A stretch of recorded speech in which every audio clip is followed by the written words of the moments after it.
The cargo hold of the Zephyrian transport vessel Eternal Harvest stank of decay and despair.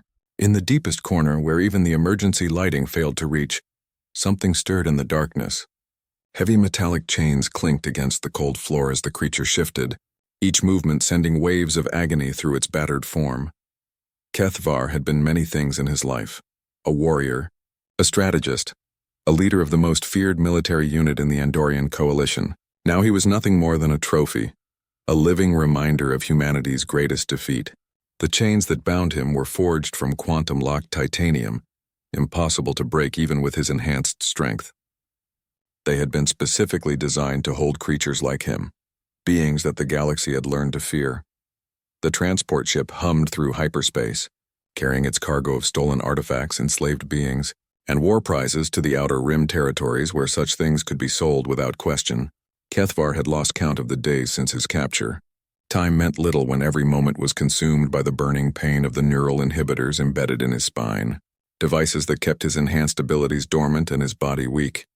He remembered the battle that had led to this fate. The defense of New Terra, humanity's most important colony world. His unit, the Ghost Battalion, had held the line for 17 straight days against impossible odds.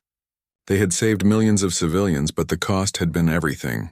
His men were dead, the colony was ash, and he was the sole survivor kept, alive only because his captors found entertainment in the suffering of the legendary human super soldier. The sound of approaching footsteps made Kethvar lift his head slightly. Through the tangled mess of his overgrown hair, he could see a figure approaching with a cleaning cart. It was small, hunched, wearing the gray coveralls of a maintenance worker, probably another one of the ship's many indentured servants, forced into labor to pay off some impossible debt. As the figure drew closer, Kethvar caught something unexpected, a scent that made his heart race despite his weakened condition. It was subtle, almost masked by the industrial cleaners and recycled air, but unmistakable to someone with his enhanced senses. Human pheromones. This wasn't just any servant. The cleaner worked methodically, mopping the floors around the various cages and containment units. When they reached Kethvar's corner, they paused. Slowly, the figure looked up, and Kethvar found himself staring into familiar brown eyes, human eyes, filled with an intelligence that the gray coveralls and submissive posture were meant to hide. "Well," the cleaner whispered in perfect standard human, voice carefully modulated to avoid the ship's audio sensors, "this is unexpected." Kethvar's throat was raw from thirst, but he managed to croak out a response. "Human?" The cleaner nodded slightly while continuing to work, never missing a stroke of the mop.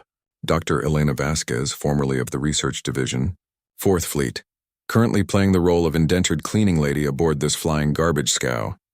She paused, studying his chains with professional interest. "And you're the famous Ghost himself, unless I'm very much mistaken." Kethvar blinked in surprise. His reputation had spread that far. "How did you recognize you?" "Easy. I helped design half the enhancements they put in your body." Elena's expression darkened. "I also helped design the countermeasures they're using to keep you docile. Those neural inhibitors were my invention, originally meant for medical applications." The weight of that revelation settled over Kethvar like a physical blow. The very person who had created his prison was standing before him, disguised as a servant on an enemy ship.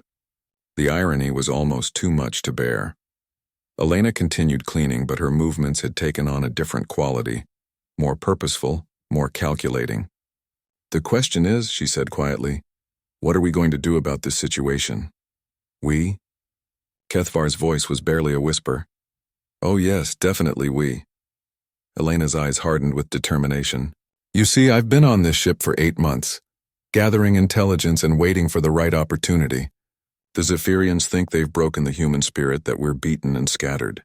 They're about to learn how wrong they are." She reached into her cleaning cart and pulled out what looked like a simple maintenance tool, but Kethvar's enhanced vision, even in its weakened state, could see the subtle modifications, the hidden circuitry, the miniaturized power cells. This wasn't just a cleaner. This was a saboteur. "The neural inhibitors will take time to disable safely," Elena explained, her hands working with practiced efficiency as she began to examine his restraints. "But these chains? These I can deal with right now." The Zephyrians are brilliant engineers, but they have one fatal flaw. They assume everyone else is as straightforward as they are. As she worked, Kethvar felt something he hadn't experienced in months. Hope. Not just hope for escape, but hope for something much more significant. If there were humans like Elena still fighting, still planning, still refusing to accept defeat, then perhaps the war wasn't over after all. The first chain fell away with a soft click, so quiet that even the ship's sensitive audio pickups wouldn't register it. Elena looked up at him with a grin that was equal parts determination and mischief. Ready to remind the galaxy why they should fear humanity, soldier? Elena worked through the night cycle, her fingers dancing across the quantum locks with the precision of someone who understood technology at its most fundamental level. Each chain that fell away brought more feeling back to Kethvar's limbs, though the neural inhibitors still kept his enhanced abilities suppressed. She had warned him that removing those would be far more complex and dangerous. "Tell me about this ship," Kethvar whispered as Elena freed his left arm. The return of circulation was agony, but he welcomed the pain as a sign that his body was still functional. "The Eternal Harvest is a Class 7 Zephyrian transport," Elena replied while examining the lock mechanism on his leg restraints. "Crew of 200 mostly automated systems. It's carrying cargo to the hegemony markets in the outer spiral. Stolen technology, enslaved beings, war trophies." Her expression darkened. Human war trophies. Kethvar felt anger surge through him despite his weakened state. "How many?" 17 that I've counted. Scientists, soldiers, civilians with useful skills, all kept in various states of containment. Elena's voice took on a clinical tone that didn't quite mask her fury. "The Zephyrians have learned that humans are valuable. We adapt faster than other species, learn quicker, fight harder. They're building quite a collection." The final restraint clicked open and Kethvar slowly pulled himself into a sitting position. Every muscle in his body screamed in protest, but he forced himself to stay upright.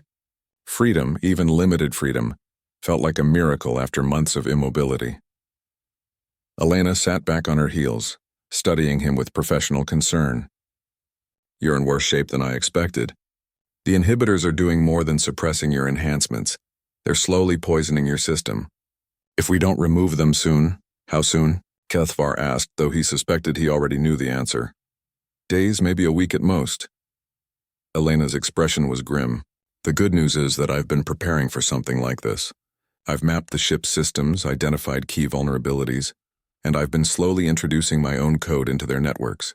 The bad news is that my original plan was much more subtle and would take months to execute." Kethvar managed a weak smile. "Plans have a way of changing." "Indeed they do." Elena reached into her cardigan and pulled out what looked like a nutrition bar. "Eat this. It's not much, but it will help stabilize your blood chemistry."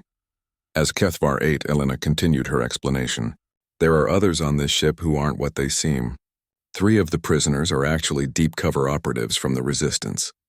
2 more servants are human intelligence agents. We've been waiting for the right moment to act.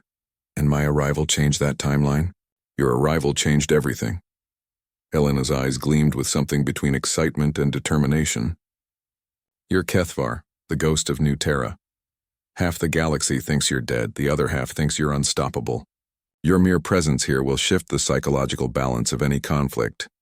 Kethvar felt the weight of expectation settling on his shoulders like a familiar burden. Throughout his military career, he had been as much symbol as soldier. The Ghost Battalion's reputation had often won battles before they were fought, striking fear into enemy hearts and inspiring human forces to impossible victories. "What's the plan?" he asked. Elena pulled out a small device that looked like a medical scanner. "First, we need to deal with those inhibitors. I can't remove them here, too risky and too visible, but I can modify them, change their programming so they suppress the pain signals instead of your abilities. That's possible? I designed them, remember? It will take a few hours of careful work, but yes." Elena began setting up her equipment. "While I'm doing that, you need to know what we're really dealing with here. This isn't just a cargo run. It's the intelligence gathering mission." Kethvar felt a chill run down his spine. "Explain." "The Zephyrians are mapping human resistance networks. Every prisoner on this ship was chosen specifically. They're not just collecting humans. They're collecting information about our capabilities, our tactics, our remaining strongholds." Elena's voice dropped to barely above a whisper. They're planning something big, something that could finish what they started at New Terra. The implications hit Kethvar like a physical blow. If the Zephyrians were systematically gathering intelligence about human resistance operations, then every safe harbor, every hidden base, every carefully maintained supply line was at risk. The scattered remnants of humanity's military forces could be wiped out in a single coordinated strike. Elena must have seen the realization in his eyes. Now you understand why we can't just escape. We need to stop this ship, recover the intelligence it's carrying, and send a message that will echo across the galaxy. What kind of message? Elena's smile was fierce and predatory. The kind that reminds everyone why humanity conquered half the known galaxy before we decided to play nice with our neighbors. The kind that makes species think twice before they assume we're finished. As she began her work on the neural inhibitors, Kethvar felt something stirring within him that had nothing to do with returning physical sensation. For months he had been consumed by defeat, by the weight of his failures and the deaths of his men. Now surrounded by the evidence of his people's continued resistance, he felt something he had thought lost forever. Purpose. The Zephyrians thought they had captured the last human super soldier.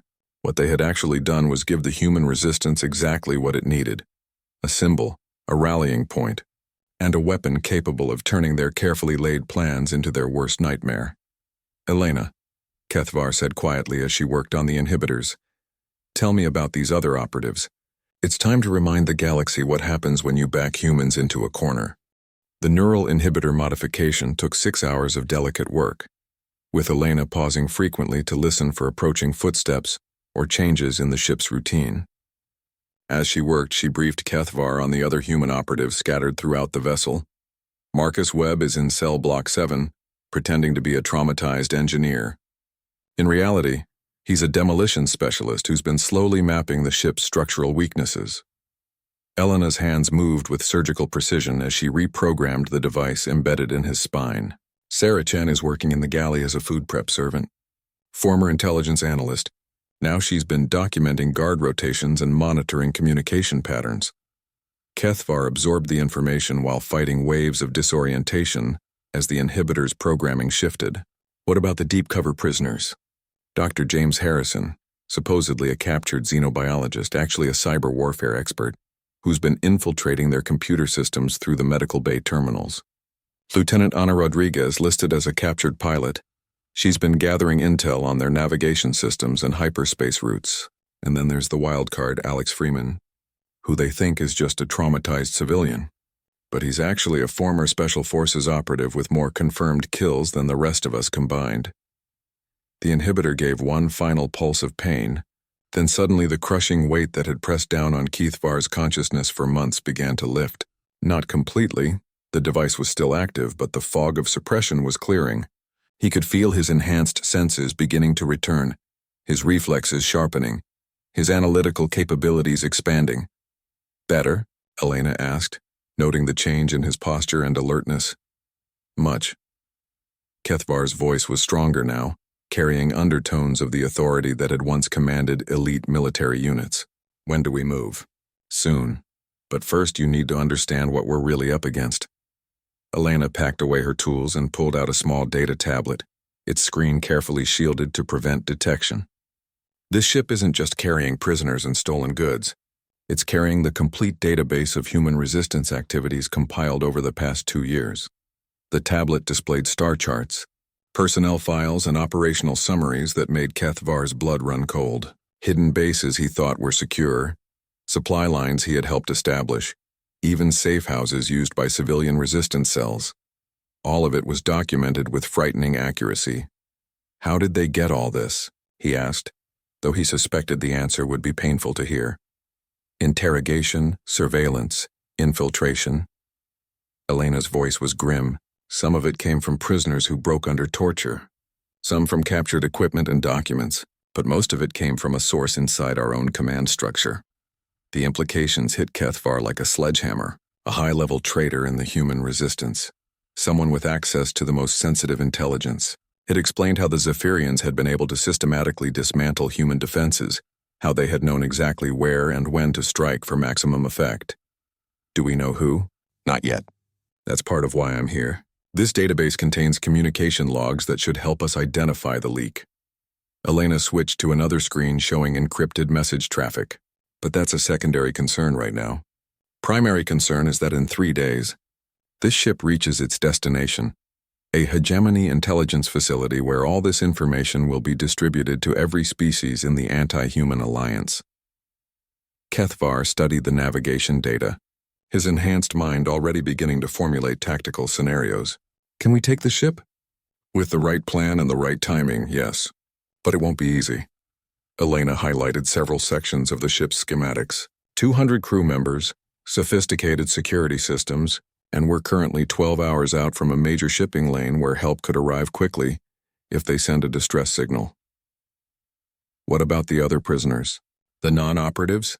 17 humans total, plus about 30 other beings from various species. Most are in poor condition, some have been tortured or experimented on.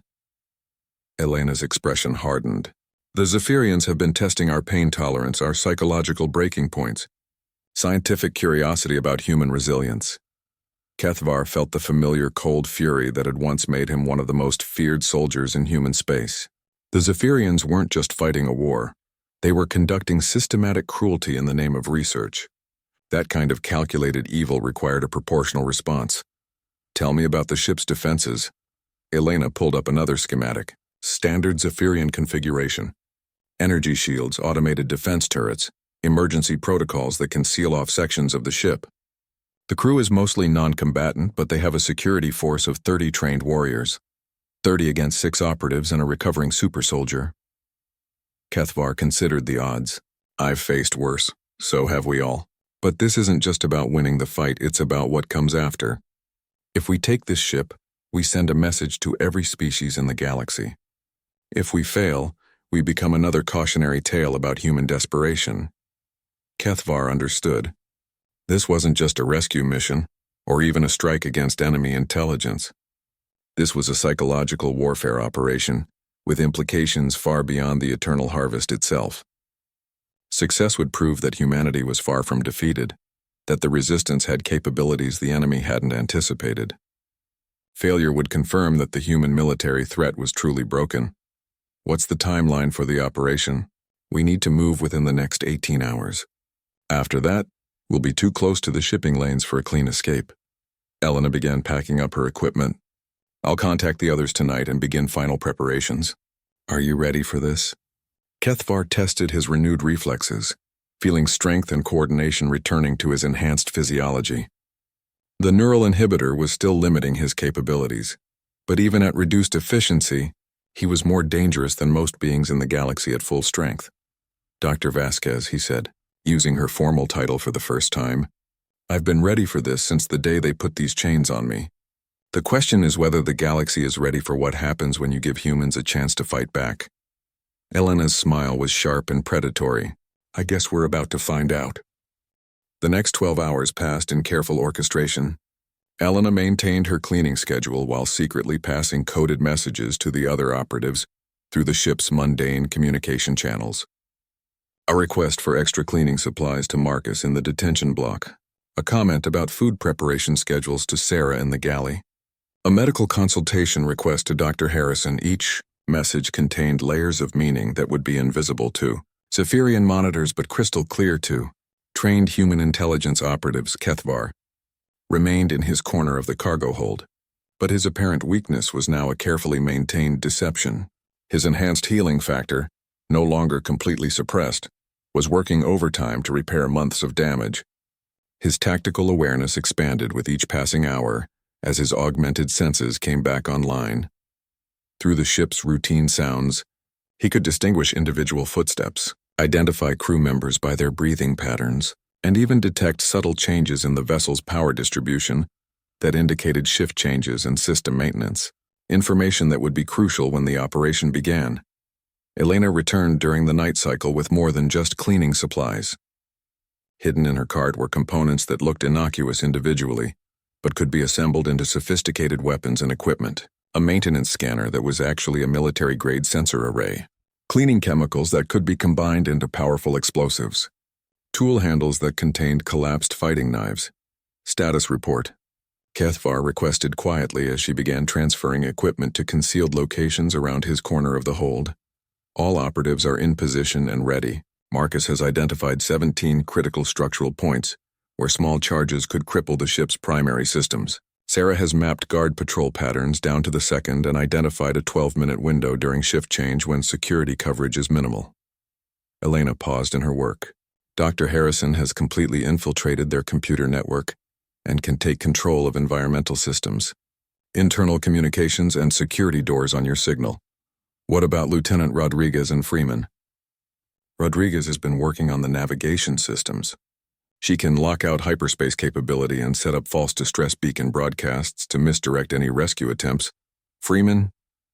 Elena's smile was grim. Freeman has been playing the traumatized victim so well that the guards barely notice him anymore. They have no idea he's been conducting reconnaissance on every security checkpoint and weapon storage facility on this ship. Kethvar nodded approvingly. The preparation was thorough and professional. Exactly what he would expect from elite operatives. What's our primary objective? Secure the intelligence database, liberate all prisoners, and capture at least one senior officer for interrogation about the source of their information. Elena handed him a compact device that looked like a medical injector. This will temporarily boost your enhanced capabilities past the inhibitor's limitations. Use it only when absolutely necessary. The effect lasts about 30 minutes, but the neurological strain could cause permanent damage. Acceptable risk. Kethvar pocketed the injector and accepted the collapsed fighting knife she offered. Timeline? Operation begins in 6 hours during the morning shift change. Marcus takes out the power grid first. Harrison seizes computer control, then we move fast and hard while they're blind and confused. Elena's expression grew serious. There's something else you need to know. According to the manifest, this ship is carrying more than just intelligence data. What else? Biological samples. Specifically genetic material from enhanced humans like yourself. Elena's voice dropped to barely above a whisper. They're not just studying us, they're trying to replicate us. The implications were staggering. If the Zephyrians could successfully clone or genetically engineer their own versions of human enhancement technology, the strategic balance of the entire war would shift permanently in their favor. Super soldiers with human capabilities but alien loyalty would be an unstoppable force. Where are the samples stored? Biolab on Deck 4, maximum security. Getting to it will require fighting through the ship's entire security force. Elena met his eyes. This changes the mission parameters significantly. We can't just escape, we have to completely destroy that laboratory and everything in it. Kethvar felt the familiar weight of critical decision-making settling over him. Every military commander faced moments when tactical considerations had to be balanced against strategic necessities. Sometimes the mission required sacrifices that were difficult to accept. What's the risk assessment for a complete facility destruction? High casualty probability, extended engagement time, and significantly reduced chance of successful extraction. Elena's clinical analysis couldn't quite mask her own concerns. But if that genetic material reaches its destination, human resistance capabilities become irrelevant within a generation. Then we destroy it. The decision was immediate and absolute. All of it, no matter the cost. Elena nodded, though he could see the weight of that choice in her expression. I'll modify the operation plan accordingly. Marcus will need additional explosives, and will have to assume a fighting retreat rather than a clean escape. As she prepared to leave, Kethvar caught her arm. Doctor, I need you to understand something. What we're about to do will have consequences far beyond this ship. When word spreads that human prisoners fought their way free and destroyed a Zephyrian intelligence vessel, it will change how the galaxy sees us. I know. That's exactly what we need, is it? Because once we prove that humanity isn't broken, every species in the anti-human alliance will stop treating this as a police action and start treating it as an existential threat. Kethvar's enhanced tactical awareness was already projecting potential scenarios. They'll stop trying to capture us and start trying to exterminate us entirely. Elena was quiet for a long moment, considering the implications. When she spoke, her voice carried the steel determination that had driven human expansion across the galaxy. Then they'll learn what previous generations discovered, that humans fight hardest when their backs are against the wall. Maybe it's time to stop playing defense and remind the galaxy what we're really capable of. Kethvar released her arm and settled back into his apparent position of helpless captivity. But inside, the ghost of New Terra was preparing for war. In 6 hours, the Eternal Harvest would become the site of a battle that would echo across the galaxy. The Zephyrians thought they had collected human specimens for study. What they had actually done was assemble the most dangerous strike force humanity had fielded since the war began. They were about to learn why their own intelligence reports had classified enhanced humans as strategic-level threats. "Doctor," Kethvar said quietly as Elena prepared to leave, "tell the others that in 6 hours we remind the galaxy why they used to fear us." The operation began at 347 ship time. During the brief overlap between the night security shift and the morning crew rotation, Marcus Webb struck first, his carefully planted charges severing primary power conduits throughout the ship with surgical precision. The Eternal Harvest plunged into darkness as backup systems struggled to compensate for the sudden power loss. In the same instant, Dr. Harrison's infiltration of the computer network reached its culmination.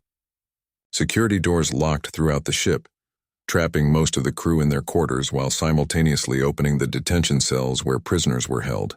Internal communications went down, replaced by Harrison's voice calmly announcing that the ship was now under new management. Kethvar moved the moment the lights failed. Months of forced inactivity vanished as enhanced reflexes and tactical awareness flooded back through his system. The neural inhibitor was still functioning, but Elena's modifications had redirected its suppression protocols. Instead of dulling his capabilities, it was now blocking the pain signals from his damaged nervous system. The cargo hold's emergency lighting cast everything in hellish red as Kethvar made his way toward the primary access corridor. 2 Zephyrian guards were already responding to the alarm, their natural night vision giving them confidence in the darkened passages. They never saw him coming. Enhanced speed and precision allowed Kethvar to close the distance before either guard could raise an alarm. The fighting knife Elena had provided slid between armored plates with mechanical efficiency, finding vital organs with the kind of anatomical knowledge that only came from years of studying alien physiology. Both guards dropped silently. He acquired their weapons energy rifles designed for Zephyrian anatomy but still functional in human hands and moved toward the predetermined rally point, where Elena would be leading the liberated prisoners to safety. But first he had his own objective to complete. The biolaboratory on Deck 4 required passage through the ship's most heavily defended section. As Kethvar made his way through corridors lit only by emergency strips, he could hear the chaos spreading throughout the vessel. Marcus's explosions had done more than cut power. They had damaged atmospheric processing and gravity control, making movement difficult for crew members not trained in zero-gravity combat. Humans, of course, had extensive zero-gravity combat training. The first organized resistance came at the main corridor junction leading to Deck 4. 6. Zephyrian security troops had established a defensive position using portable energy barriers. In normal circumstances, it would have been a nearly impregnable choke point. Kethvar didn't assault the position directly. Instead, he used his enhanced strength to tear open an access panel and crawl through the ship's maintenance tunnels, emerging behind the defensive line. By the time the guards realized their position was compromised, half of them were already down. The remaining 3 tried to coordinate their fire, but human reaction times enhanced to superhuman levels made their efforts seem sluggish. Kethvar moved like liquid death through their formation, the stolen energy rifle picking off targets while his free hand wielded the combat knife with surgical precision. When the corridor was clear, he paused to check his chronometer. 18 minutes since the operation began. Elena and the others would be fighting their own battles throughout the ship, but he had to trust their competence and focus on his mission. The biolaboratory couldn't be allowed to survive. Deck 4 presented new challenges. The laboratory section had independent power and security systems, still fully functional despite Harrison's computer infiltration. Motion sensors tracked his approach while automated defense turrets swiveled to target his position. This was where the modified neural inhibitor would cost him. His enhanced speed and reflexes were still limited, making evasion more difficult. Kethvar used the emergency injector Elena had provided, feeling the temporary boost flood his system with enhanced capability. Neural pathways that had been partially blocked suddenly opened fully, his reaction times dropping to superhuman levels while his tactical processing accelerated dramatically. The defense turrets were fast, but not fast enough. Enhanced reflexes allowed him to track their targeting patterns and move through gaps in their coverage that would have been impossible for an unaugmented human to perceive. When he reached the laboratory's main entrance, the armored door presented only a momentary obstacle. Enhanced strength, boosted beyond normal limits by the injector, allowed him to simply tear the door from its reinforced mounting. The metal screamed as it gave way, revealing the sterile white interior of the biolaboratory beyond.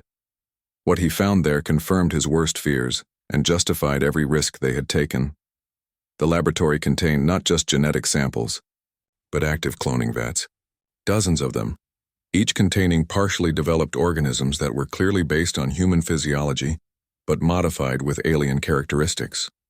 Enhanced muscle density, improved nervous systems, redundant organs. They were trying to create super soldiers that combined human adaptability with the best traits of multiple species. More disturbing were the neural interface chambers where captured humans were being subjected to detailed brain scans while conscious. The technology was designed to map human decision-making patterns, emotional responses, and tactical thinking. They weren't just trying to copy human bodies. They were trying to understand and replicate human psychology. Kethvar set his charges methodically, placing them at structural points that would ensure complete destruction of all biological material while avoiding damage to other parts of the ship. The prisoners and his fellow operatives still needed time to reach the escape pods. As he worked, alerts began sounding throughout the laboratory. The facility's autonomous systems had detected the intrusion and were implementing emergency protocols. Security barriers began dropping to isolate different sections, while automated defenses prepared to eliminate any perceived threat to the precious research. That was when Kethvar discovered he wasn't alone in the laboratory. From one of the neural interface chambers came a weak voice calling for help. Someone was still connected to the scanning equipment, unable to free themselves from the invasive machinery. The smart tactical choice would be to complete his mission and leave. Every second of delay increased the risk to the overall operation. But as he approached the chamber, Kethvar saw who was trapped inside the scanning apparatus. It was a young woman barely out of her teens, with the distinctive bone structure and pale skin that marked her as coming from one of the outer colony worlds. She had been subjected to the brain scanning process for what looked like days. Her mental patterns recorded and analyzed while she remained helplessly conscious throughout the entire procedure. The sight triggered something in Kethvar that went deeper than tactical considerations or strategic necessities. This was why humans fought, not for territory or resources or political advantage, but because some things were simply unacceptable, because there were lines that could not be crossed without consequences. He freed her from the scanning apparatus with careful efficiency, noting that she was weak but coherent. "Can you walk?" he asked. "I think so," she replied, her voice hoarse from disuse. "Are you really human?" The guard said all the human soldiers were dead. Not all of us. Kethvar helped her to her feet and handed her one of the acquired energy rifles. "What's your name?" "Lisa Chen. I was an agriculture specialist on Kepler Station before." She gestured vaguely at the laboratory around them. Kethvar felt a chill run down his spine. Chen was a common enough surname, but combined with the agricultural background and the facial features. "Any relation to Sarah Chen?" Lisa's eyes widened with sudden hope. "She's my sister, but she's dead. They told me she died when Kepler Station fell. Your sister is very much alive, and she's currently helping to take this ship apart piece by piece." Kethvar finished placing his charges and began the countdown sequence. "She's going to be very happy to see you." As they made their way toward the extraction point, Kethvar reflected on the significance of what they had discovered. The Zephyrians weren't just fighting a war. They were conducting a systematic campaign of scientific atrocity, treating sentient beings as laboratory specimens while attempting to steal the biological foundations of human military superiority. That changed everything. This was no longer a rebellion or a resistance movement. This was a fight for the basic right to exist as free beings in a galaxy that had decided humanity was too dangerous to survive intact. The charges detonated behind them as they reached the corridor, sending a wave of heat and destruction through the biolaboratory that would ensure nothing remained of the cloning project or the stolen genetic material. It was a small victory, but an important one. Now they had to survive long enough to make sure the rest of the galaxy learned what they had discovered. The ship's central corridor had become a war zone. Emergency lighting cast everything in crimson shadows while the sound of energy weapons fire echoed through the passages. Kethvar and Lisa Chen moved carefully toward the extraction point, encountering scattered groups of confused crew members who were more focused on reaching emergency stations than engaging in combat. That changed when they reached the main intersection leading to the escape pod bay. A squad of Zephyrian security forces had regrouped and established a defensive position, clearly determined to prevent anyone from reaching the evacuation systems. Their commander, a scarred veteran with multiple service decorations, was coordinating their fire with military precision. 12 hostiles. Entrenched position overlapping fields of fire, Kethvar analyzed quickly. The emergency injector was wearing off, his enhanced capabilities beginning to fade back to their limited baseline. This is going to be difficult. What about that ventilation grating above them? Lisa pointed to an access panel positioned directly over the Zephyrian position. Could you get up there? Kethvar considered the approach angle. Even with his fading enhancements, it was possible, but it would leave Lisa exposed in the corridor. Too risky. We need a distraction. That distraction came from an unexpected source. Alex Freeman appeared at the far end of the corridor, moving with the fluid grace that marked him as former Special Forces despite months of playing the traumatized civilian. He engaged the Zephyrian position from the rear, his captured weapons laying down precise suppressing fire that forced the defenders to split their attention. The tactical situation shifted immediately. With threats from two directions, the Zephyrian position became untenable. Kethvar and Lisa advanced from the front while Freeman maintained pressure from behind, squeezing the defenders in a classic pincer movement. The engagement was brief and brutal. Enhanced human reflexes and superior tactical training proved decisive against opponents who, despite their courage and determination, were simply outclassed by professional soldiers operating in their natural element. When the corridor was clear, Freeman jogged over with a grin that was equal parts relief and professional satisfaction. Good to see you mobile again. Ghost. The others are already at the extraction point, but we've got complications. What kind of complications? The kind where a hegemony patrol cruiser just dropped out of hyperspace and is demanding answers about the ship's status.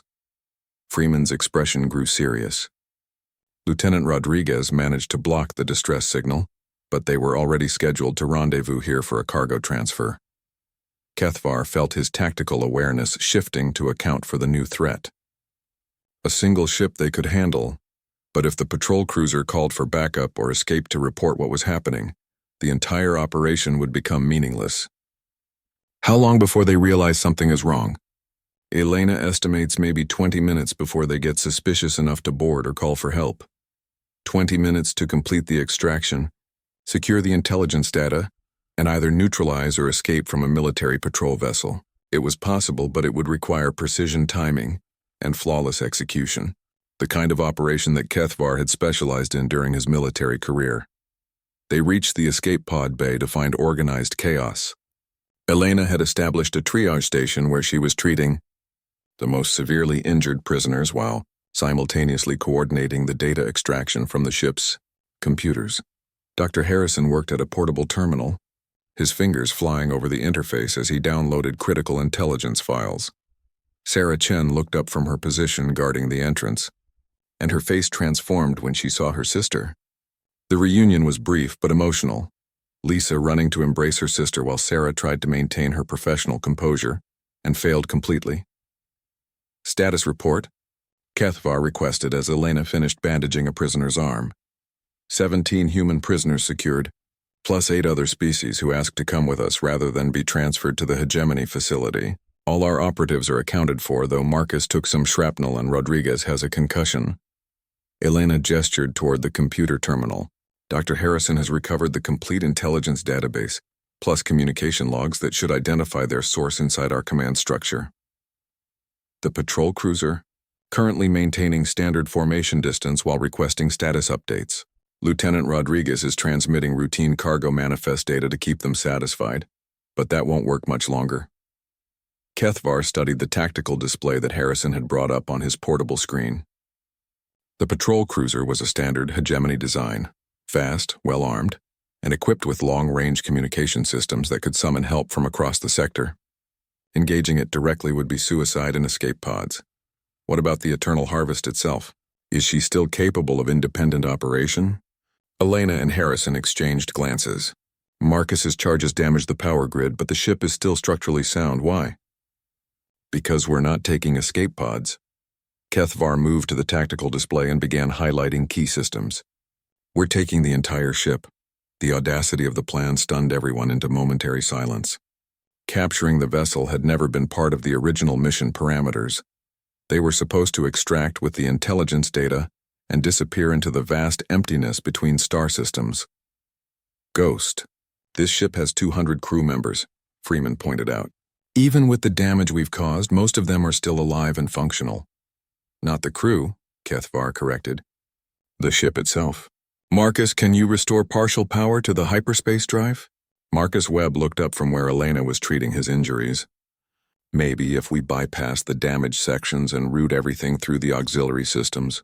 But we'd only have about 60% efficiency. Enough to reach friendly space. Depends on how friendly and how much pursuit we're willing to risk. Marcus was already working through the technical requirements in his head. Give me 30 minutes and a team to help with the repairs. You have 10 minutes and whoever you need. Kethvar turned to Dr. Harrison. Can you lock down the crew quarters and maintain control of ship systems? Already done. Most of the crew is trapped in sections with no power and no way to communicate with each other. As long as we control the computer core, they're effectively neutralized. Elena was beginning to see the scope of what Kethvar was proposing. You want to steal an entire Zephyrian transport vessel, complete with its cargo and crew, right under the nose of a hegemony patrol cruiser. I want to send a message that will echo across every communication network in the galaxy, Kethvar corrected.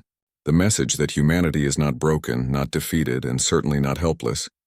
When word spreads that a handful of human prisoners took over a transport ship and escaped with critical intelligence, it will change how every species views this conflict. Lieutenant Rodriguez, despite her concussion, managed a weak smile. The psychological impact will be enormous. Suddenly, every prisoner becomes a potential threat. Every captured human becomes a liability instead of an asset. Exactly. But first we need to deal with that patrol cruiser. Kethvar studied the tactical display, his enhanced mind already formulating approaches. Dr. Harrison, can you access the transport's communication logs? I need to know the standard protocols for cargo transfers. As Harrison worked, Kethvar felt the familiar sensation of a complex operation coming together. Multiple moving parts, precise timing, and the kind of calculated risk-taking that separated elite military units from ordinary soldiers. The kind of operation that had made the Ghost Battalion legendary. The patrol cruiser was expecting a routine cargo transfer. What they were about to get was a very unpleasant surprise that would give the human resistance exactly what it needed most. Proof that the war was far from over. Harrison, begin transmitting standard transfer protocols to the cruiser. Tell them we're ready to begin cargo exchange. Kethvar turned to the others. Ladies and gentlemen, we're about to remind the galaxy why they used to cross the street when they saw humans coming. The deception lasted exactly 14 minutes. Long enough for Marcus to restore minimal power to the hyperspace drive. Long enough for Dr. Harrison to complete the intelligence download. And long enough for the patrol cruiser to dock with what they believed was a routine cargo transfer. The hegemony boarding party consisted of 12 officers and technicians, expecting to oversee the transfer of prisoners and stolen technology to their secure facility. What they found instead was Kethvar waiting in the docking bay with the calm patience of a predator who had laid the perfect trap. The engagement was over before it truly began. Enhanced reflexes, superior tactics, and the element of complete surprise allowed the human operatives to neutralize the boarding party without firing a single shot. Stunners, restraints, and carefully applied pressure points left 12 unconscious alien officers secured in the cargo bay, while their patrol cruiser remained docked and unaware. Dr. Harrison, how long before the cruiser realizes their boarding party isn't responding to communication? Kethvar asked as Elena performed medical checks on their new prisoners. Standard protocol calls for status updates every 20 minutes. We have maybe 15 minutes before they get suspicious. More than enough. Kethvar moved to the communication terminal and activated the ship-to-ship channel. Patrol Cruiser Vigilant Dawn. This is Colonel Kethvar of the Human Colonial Defense Force. You are ordered to surrender your vessel immediately. The silence that followed was profound. Then slowly a voice responded with the kind of careful control that indicated someone trying very hard not to panic. This is Commander Veltoth of the Vigilant Dawn.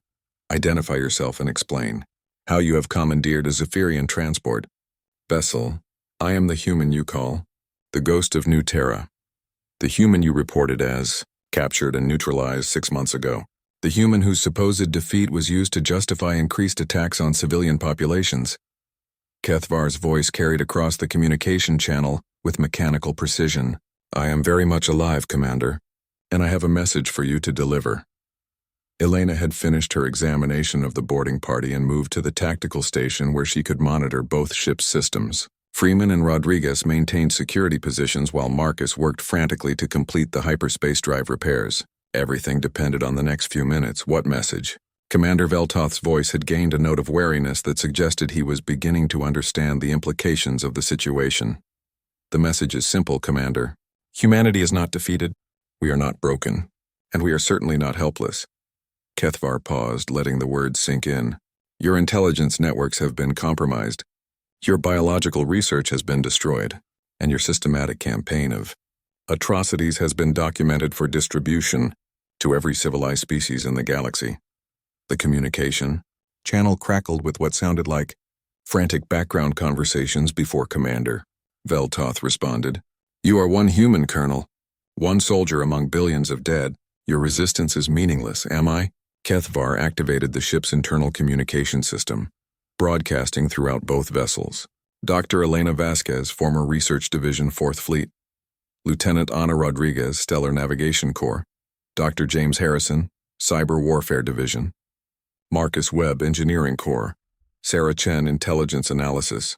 Alex Freeman, Special Operations Command. As each name was announced, the corresponding operative responded with their current status and a brief summary of their activities aboard the transport ship. The cumulative effect was devastating. Proof that human military capability was not only intact, but had been systematically infiltrating enemy operations for months. And that's just one ship, Commander. One transport vessel among thousands moving through hegemony space. How many others carry similar surprises? How many of your prisoners are actually operatives gathering intelligence about your operations? The implications were staggering, and Kethvar could practically hear the political and military calculations being frantically performed aboard the patrol cruiser. If human operatives had successfully infiltrated this deeply into enemy transportation networks, then everything they thought they knew about the Resistance's capabilities was wrong. Marcus, status on the hyperspace drive? Kethvar requested without taking his attention off the communication channel. Ready for activation, but the destination coordinates you specified are going to be problematic. That's deep into contested space. Exactly where we need to go. Kethvar turned back to the communication system. Commander Veltoth, you have 30 seconds to order your crew to abandon ship. After that, we will consider your vessel a legitimate military target. You're bluffing. You don't have the firepower to threaten a military cruiser. Kethvar smiled, though the expression held no warmth.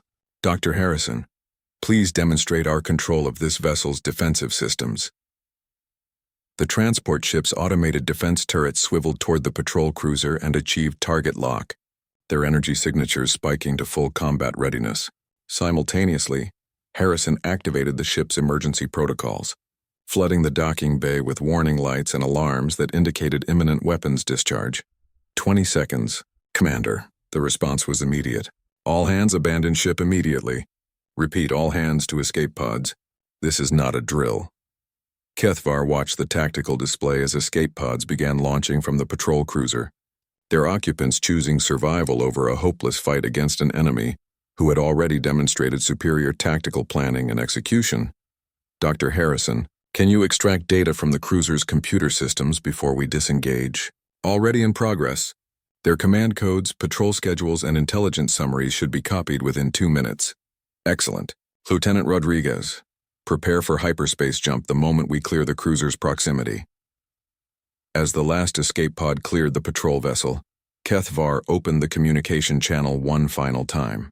Commander Veltoth, when you're recovered by the next hegemony vessel, I want you to deliver a message to your superiors.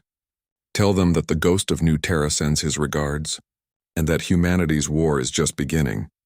The docking clamps released with mechanical precision, separating the two ships as the Eternal Harvest began maneuvering toward its jump point.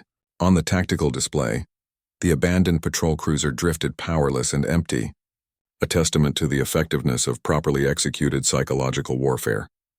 Hyperspace in 10 seconds, Rodriguez announced from the navigation station. Kethvar looked around the command center that had been transformed from an enemy vessel to a human operation base in less than an hour. Elena monitoring the rescued prisoners, Harrison coordinating the intelligence analysis, Freeman maintaining security protocols, Marcus ensuring the ship remained functional, and the Chen sisters working together after months of believing each other dead. All stations, prepare for jump. The stars elongated into brilliant lines as the Eternal Harvest entered hyperspace, carrying its cargo of liberated prisoners, stolen intelligence, and proof that the human resistance possessed capabilities far beyond what their enemies had imagined. But more importantly, it carried a message that would spread across every communication network in the galaxy within days. The message that humanity was not defeated, not broken, and not helpless. The message that the war was far from over, and that those who had assumed human military superiority was a thing of the past were about to learn a very painful lesson. In the depths of space, aboard a captured enemy vessel racing toward friendly territory, the ghost of New Terra began planning the next phase of a conflict that would remind the galaxy why humans had once conquered half the known universe, and why perhaps they might do so again. The resistance had found its symbol. Now it was time to give the galaxy something to truly fear.